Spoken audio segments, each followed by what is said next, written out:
Alam ng bawat tapat na mananampalataya na ang Panginoong Hesus ay si Kristo, ang pagkakatawang tao ng Diyos. Ngunit ano ang pagkakaiba ni Kristo sa mga ordinaryong tao? Maraming individual ang hindi kumikilala na ang Panginoong Hesus ay ang nagkatawang taong Diyos, ang Kristo. Sa halip, tinatrato nila siya bilang isang ordinaryong tao. Maging ang maraming pinuno ng relihiyon ay hindi kinikilala ang Panginoong Hesus bilang Diyos mismo. Itinuturing lamang nila siya bilang ang minamahal na anak ng Diyos, isang ordinaryong tao. Ang ilang mga tao, habang sinasabing ipinapahayag si Hesukristo, ay walang tunay na pagkaunawa sa kung ano ang Kristo. Si Kristo ba ay Diyos mismo? O siya ba ay tao lamang? Masasabing ang pagkakatawang tao ay isang dakilang misteryo, at walang sino man ang ganap na makapagpapaliwanag nito. Kaya, ano nga ba ang pagkakatawang tao? Ano ang pagkakaiba ni Kristo sa mga ordinaryong tao? Magkakaroon tayo ng pangunawa sa pamamagitan ng pagsasaliksik sa salita ng Diyos. Sabi ng Diyos, ang pagkakatawang tao ay ang pagpapakita ng Diyos sa katawang tao. Gumagawa ang Diyos sa gitna ng nilikhang sangkatauhan sa larawan ng katawang tao. Kaya para magkatawang tao ang Diyos, kailangan muna siyang magkaroon ng katawang tao. Katawang taong may normal na pagkatao.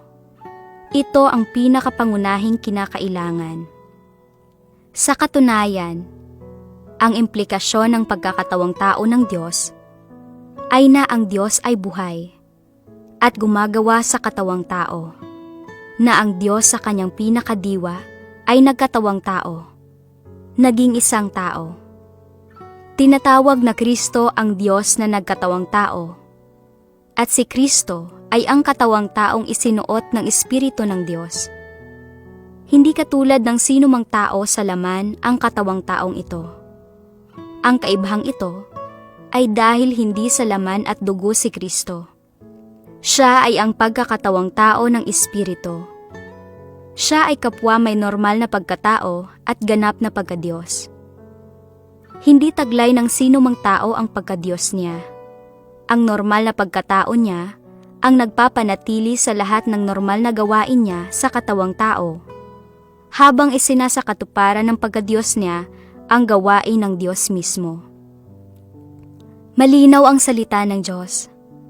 Ang pagkakatawang tao ay nangangahulugang ang Espiritu ng Diyos ay nagkakaroon ng laman upang maging isang karaniwan, normal na tao, nagpapakita at gumagawa sa gitna ng sangkatauhan. Sa simpleng salita, ang Espiritu ng Diyos ay nagkakatawang tao upang maging anak ng tao, kung saan ang Diyos mismo.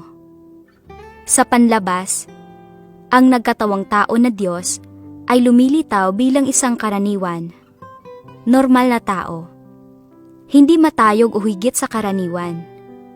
Siya ay namumuhay ng regular na buhay ng tao, sumusunod sa mga tipikal na pamamaraan ng buhay ng tao.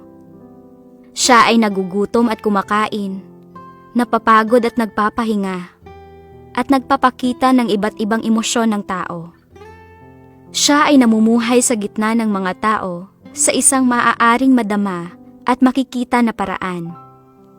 At walang sino man ang makakikilala sa kanya sa panlabas bilang tunay na Diyos na nagkatawang tao. Gayunpaman, bagaman mukha siyang isang karaniwang tao, may malaking pagkakaiba sa kanya mula sa nilikhang sangkatauhan. Siya ang pagsasakatawan ng Espiritu ng Diyos. Nagtataglay hindi lamang ng normal na pagkatao, kundi pati na rin ang ganap na pagkadiyos na makikita at mararamdaman. Ang Diyos na nagkatawang tao ay malayang maipapahayag ang katotohanan at maipapakita ang mga hiwaga sa anumang lugar at oras. Kaya niyang magpahayag at magpatotoo sa mga disposisyon ng Diyos, sa lahat ng mga bagay na mayroon at kung sino ang Diyos. ang kanyang mga iniisip at layunin, ang kanyang pag-ibig, at ang kanyang pagiging makapangyarihan sa lahat at karunungan. Ito ang nagpapahintulot sa sangkatauhan na maunawaan at makilala ang Diyos. Ito ay sapat na patunay na ganap ng pagka-Diyos ni Kristo. Bagaman ang panlabas na anyo ng nagkatawang tao na Kristo ay parang isang karaniwang tao, ang taong ito ay kayang ipahayag ang maraming katotohanan, gisingin ang sangkatauhan, at iligtas ang mga tao mula sa kapangyarihan ni Satanas. Nang walang pananahanan ng Espiritu ng Diyos, makakamit ba ng sinuman ang mga gawang ito? Maaaring sabihin na walang sikat o dakilang tao ang makakagawa nito, lalo na ang isang karaniwang individual. Ang nagkatawang tao na Kristo ay maipapahayag ang mga katotohanan at tubusin ang sangkatauhan. Isang bagay na hindi kayang maabot ng sinuman. Sa puntong ito, maaaring mayroong magtatanong, kung ang Diyos na nagkatawang tao ay tila isang karaniwang tao, paano natin siya makikilala bilang ang Diyos na nagkatawang tao sa kanyang pagbalik? Itinuturo sa atin ng salita ang Diyos ang tamang daan. Sabi ng Diyos, siya na Diyos na nagkatawang tao ay magtataglay ng diwa ng Diyos. At siya na Diyos na nagkatawang tao ay magtataglay ng paghahayag ng Diyos. Dahil ang Diyos ay naging tao, ilalahad niya ang gawaing layon niyang gawin. At dahil ang Diyos ay naging tao, ipapahayag niya kung ano siya at magagawa niyang ihatid ang katotohanan sa tao. Pagkalooban siya ng buhay at ituro ang daan para sa kanya. Ang katawang tao na walang diwa ng Diyos ay tiyak na hindi ang Diyos na nagkatawang tao. Walang duda ito. Kung layo ng tao na magsiyasat kung ito ang katawang tao ng Diyos, kailangan niyang patunayan ito mula sa disposisyon na kanyang ipinapahayag at sa mga salitang kanyang sinasambit. Ibig sabihin, patunayan kung ito nga ang katawang tao ng Diyos o hindi, at kung ito nga ang tunay na daan o hindi. Kailangan itong matukoy batay sa kanyang diwa. Kaya nga, sa pagtukoy kung ito ang katawan ng Diyos na nagkatawang tao, ang sagot ay nasa kanyang diwa, kanyang gawain, kanyang mga pagbigkas, kanyang disposisyon, at maraming iba pang aspeto. Sa halip na sa panlabas na anyo. Kung ang susuriin lamang ng tao ay ang kanyang panlabas na anyo, at dahil dito ay hindi napansin ang kanyang diwa, ipinapakita niyan na ang tao ay mangmang at walang alam. Dapat nating kilalanin ang Diyos na nagkatawang tao, hindi batay sa kanyang panlabas na anyo o pinagmulang pamilya, ni sa kanyang katayuan o kapangyarihan sa lipunan. O kung may reputasyon siya sa relihiyosong komunidad.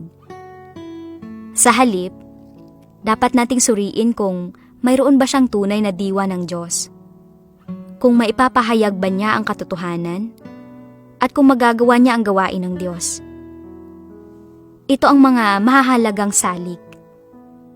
Hanggat siya ay ang makakapagsalita ng katotohanan at magagawa ang kaligtasan ng sangkatauhan, kahit nagaling siya sa karaniwang pinagmula na walang katayuan o kapangyarihan sa lipunan, siya pa rin ang Diyos.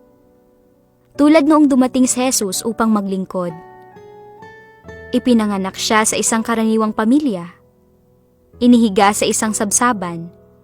Hindi mataas ang tayog at walang katayuan o kapangyarihan. Gayunpaman, kaya niyang ipahayag ang katotohanan, makapagbibigay ng daan ng pagsisisi at patawarin ang mga kasalanan ng mga tao.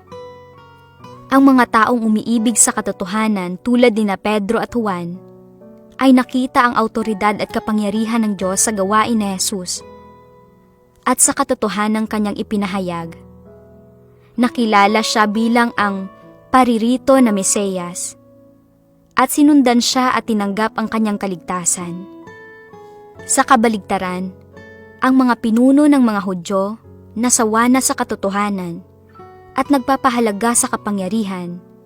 Ang mga pinunong saserdote, eskriba at mga pareseyo, kahit gaano karaming katotohanan ang ipinahayag ni Jesus o mga himala na isinagawa niya, sila ay nanatiling bulag sa mga ito.